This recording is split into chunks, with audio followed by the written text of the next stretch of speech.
Track 17. Bridge across salt marsh and salt pans.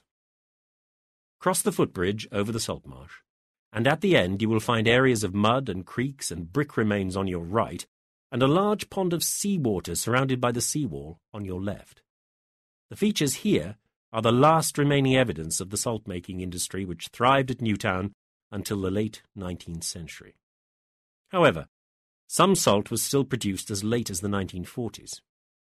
Back in medieval times, before the French invasion, the Priory of Carisbrooke was granted the Newtown Salt Works by William de Redvers in the late 12th century. Once the monks had been expelled from the priory in 1414, it is likely that the salt works came into the ownership of Swainston Manor. So how was salt made here?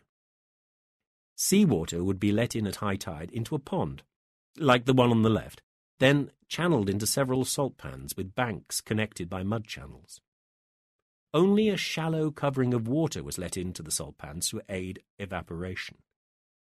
Can you see the pile of bricks to your right now? This is the site of the old salt boiling house. The brine from the salt pan was transferred into a large clay-lined pit beside this structure and was then pumped up into vats to be boiled. These vats stood on brick kilns, fueled by coal.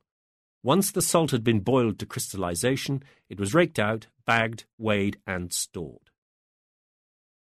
Nowadays, the salt pan feeder pond contains some extremely rare wildlife. This includes the lagoon shrimp called Gammarus insensibilis and brittle stars, which are a type of starfish.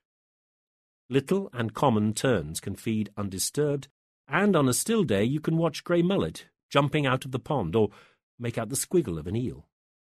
What was once a work site is now a system of creeks full of wildlife.